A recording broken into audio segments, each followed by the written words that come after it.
Home minister గారు question number 68 అధ్యక్ష. ధన్యవాదాలు అధ్యక్ష. ఎందుకంటే ఈ క్వశ్చన్కి అంటే క్వశ్చన్ వేసిన వాళ్ళు లేకపోయినప్పటికీ కూడా ఈ క్వశ్చన్కి సంబంధించిన వివరాలు సభలోని ప్రజలకి తెలియజేయవలసిన అవసరం ఉంది కాబట్టి ప్రత్యేకంగా తమని రిక్వెస్ట్ చేసుకోవడం జరిగింది అధ్యక్ష. అవకాశం ఇచ్చినందుకు ప్రత్యేకంగా మీకు ధన్యవాదాలు తెలియజేసుకుంటున్నా. ఎందుకంటే పరిస్థితి ఏంటంటే ఇప్పుడు వైఎస్ఆర్సీపీ పార్టీ వాళ్ళు సానుభూతి పనుల మీద దాడులు జరుగుతున్న విషయం వాస్తవమేనా అని చెప్పి వాళ్ళే క్వశ్చన్ అడిగి ఈరోజు వాళ్ళే ఈ క్వశ్చన్కి సమాధానం తీసుకోవడానికి రాలేకపోవడం అన్నది చూస్తూ ఉంటే అక్కడే వాళ్ళ తాలూకా డొల్లతనం అనేది చాలా క్లియర్గా కనిపిస్తుంది అధ్యక్ష. ఎందుకంటే అధ్యక్ష ఉత్తరాంధ్రలోని ఒక సామెత ఉంటుంది అధ్యక్ష. అది ఇక్కడ చెప్పొచ్చో చెప్పకూడదో తెలియదు కానీ తప్పు అయితే క్షమించండి, తప్పు అయితే రికార్డులను తొలగించండి, తప్పు కాకపోతే మాత్రం ఉంచండి అధ్యక్ష. మొగుడిని కొట్టి మొగసాలు ఎక్కిందట ఇలా మాట్లాడతారు అధ్యక్ష ఉత్తరాంధ్రలోని కూడా. ఎందుకంటే కొట్టేసి ఎక్కడ దాక్కుంటారనమాట. వీళ్ళ పరిస్థితి ఎలా ఉందంటే అధికారం కోల్పోయి 11 సీట్లకే పరిమితం అయినప్పటికీ కూడా తిరిగి వచ్చి టీడీపీ కార్యకర్తల మీదే దౌర్జన్యాలు చేసి టీడీపీ కార్యకర్తలని చంపి మళ్ళా పైగా వాళ్ళ మీద ఏవో దాడులు జరిగిపోతున్నాయో వాళ్ళ తాలూకా వాళ్ళు ఎవరు చంపేస్తున్నారని చెప్పి ఇక్కడెక్కడా ప్లేస్ లేనట్టుగా ధర్నా చేయడానికి ఢిల్లీ నడివీధుల్లోకి వెళ్ళి కూర్చొని మేము ధర్నా చేస్తామన్నా 11 మందితో వెళ్ళి కూర్చొని ధర్నా చేయడం అన్నది చూస్తూ ఉంటే చాలా విడ్డూరంగా అనిపిస్తుంది అధ్యక్ష. ఎందుకంటే ఈ మాట చెప్తున్నాను అధ్యక్ష, లాస్ట్ 5 సంవత్సరాలు అంటే మొన్న గవర్నమెంట్ వచ్చింది అతను టీడీపీ ఎన్డీఏ కూటమి వచ్చిన తర్వాత నుంచి ఈ రోజు వరకు పొలిటికల్ హత్యల్లో ఒక 4 హత్యలు జరిగితే ఆ 4 హత్యల్లో ముగ్గురిని తెలుగుదేశం పార్టీ కార్యకర్తలనే చంపేసిన పరిస్థితి కూడా మనందరికీ కూడా తెలుసు అధ్యక్ష. ఈ విషయాన్ని కూడా చాలా క్లియర్గా మేమందరం కూడా ప్రెస్లో కూడా చెప్పడం జరిగింది. విత్ క్రైమ్ నెంబర్స్ నేనైతే ఇవ్వడం జరిగింది అధ్యక్ష. ఇవన్నీ పక్కన పెడితే ఇప్పటికీ కూడా చాలా మంది తెలుగుదేశం పార్టీ కార్యకర్తల మీద వైఎస్ఆర్సీపీ నాయకులు సోషల్ మీడియాలో దాడి చేస్తున్నారు, వ్యక్తిగతంగా దాడులు చేస్తున్నారు, వాళ్ళ ఆస్తుల మీద దాడులు చేస్తున్నారు.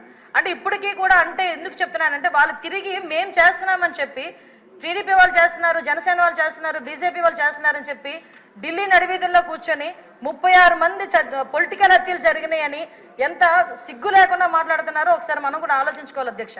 ఇది రాష్ట్ర ప్రతిష్టకి సంబంధించిన విషయం అధ్యక్ష.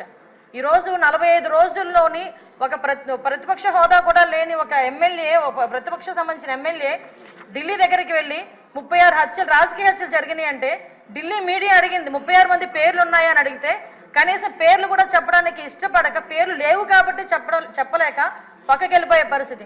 ఈరోజు మేము అడుగుతున్నాం, అరే 36 హత్యలు జరుగుతున్నాయని అడుగుతున్నావు, ఎక్కడికో వెళ్ళి మాట్లాడుతున్నావు, అసెంబ్లీ సమావేశాలు జరుగుతున్నాయి అక్కడికి వెళ్ళి ధర్నా చేసావు.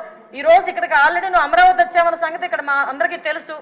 ఈ రోజు వచ్చి అసెంబ్లీలో కూర్చొని ఆ 36 మంది వివరాలు ఇచ్చే దమ్ము లేదా నీకు? ఈరోజు ఆ 36 మంది వివరాలు మాకు ఇచ్చి దాని మీద ఎంక్వైరీ చేయించుకునే దమ్ము లేదా నీకు? ఈరోజు అసెంబ్లీ సాక్షిగా అడగాల్సిన వాటిని పక్కన పెట్టుకొని ఎక్కడో ఢిల్లీలోకి వెళ్ళి రాష్ట్ర ప్రతిష్టను దెబ్బతీసే విధంగా రాష్ట్రం మీద రక్తమరకలు అంటినట్టుగా వాటన్నిటికీ కూడా ఫోటో ఎగ్జిబిషన్ ఒకటి పెట్టి దాన్ని చాలా ఏమార్చి అక్కడ వాళ్ళని ఏదో రకంగా పెట్టుబడులు రాకుండా పరిశ్రమలు రాకుండా అడ్డుకోవడానికి ఒక కుట్రపూరితమైన వాతావరణాన్ని సృష్టించడానికి మాత్రమే చేస్తున్నాడు అధ్యక్ష.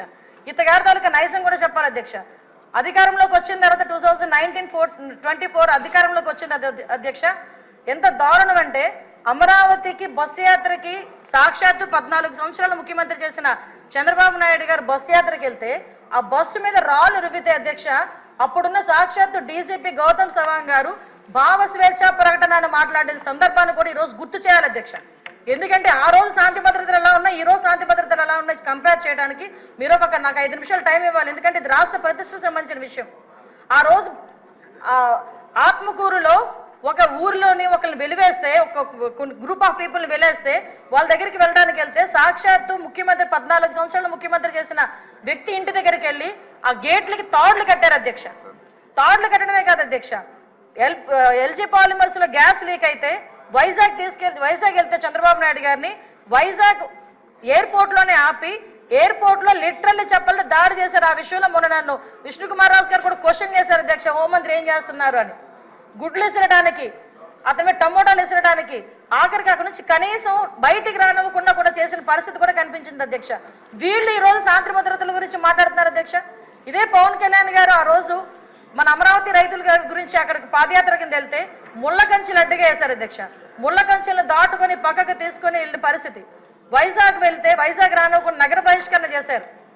యువగలం పాదయాత్ర నేను మచ్చుకు చెప్తున్నాను అధ్యక్ష, ఇవి చాలా మచ్చుకు చెప్తున్నా. యువగలం పాదయాత్రలో లోకేష్ బాబు గారు పాదయాత్ర చేస్తూ ఉంటే కనీసం స్టూల్ ఎక్కి నుంచోడానికి కూడా పర్మిషన్ ఇవ్వలే. అంటే వీళ్ళ తాలూకా దౌర్జన్యాలు ఏ రకంగా ఉన్నాయి? ఎవరిని వదిలేశారు అధ్యక్ష? మీడియాను వదిలేశారా?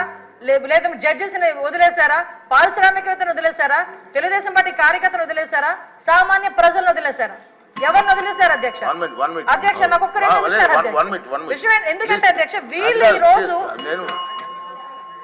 1 minute 12 గంటలకి మన గౌరవ ముఖ్యమంత్రి గారు శాంతి భద్రతల మీద వైట్ పేపర్ రిలీజ్ చేస్తున్నారు. అంచేత వారు అన్ని వివరాలు చెప్తారు, మీరు క్లుప్తంగా చెప్పండి. అంటే గుర్తు చేస్తున్నారు అధ్యక్ష. ఎందుకంటే ఈ విషయం ఏంటంటే వీళ్ళు మన నోటికి మరుపు ఎక్కువలా ఉంది అధ్యక్ష. మాట్లాడితే ఏ రోజు ఆ రోజే మాట్లాడుతుంటాడు జగన్మోహన్ రెడ్డి. అందుకే ఈ నెల రోజులు ఏం జరిగిందన్నది ఆలోచించుకుంటున్నాడు గారు, ఏం జరుగుతుందని ఊహించేసుకుంటున్నాడు తప్పించి 5 సంవత్సరాలు ఏం జరిగిందన్నది మర్చిపోయినట్టున్నాడు, చిప్లోంచి పోయింది. ఒకటి అధ్యక్ష, ఈ రోజు నేను ఎందుకు చెప్తున్నానంటే అధ్యక్ష, ఇన్ని చెప్పి నేను ఒకటే డిమాండ్ చేస్తున్నాను అధ్యక్ష, ఎక్కువ టైం కూడా తీసుకోను నేను.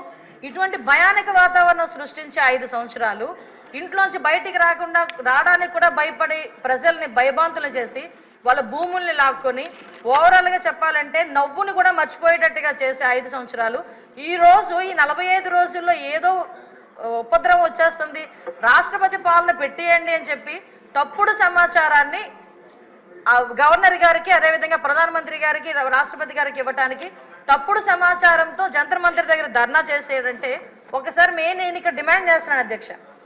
ఇందాక పయోల్ కేశవ్ గారు కూడా రిక్వెస్ట్ చేశారు, నేను రెడీగా ఉన్నా, హోంమంత్రి రెడీగా ఉన్నా చర్చించడానికి, మీరు రండి అని.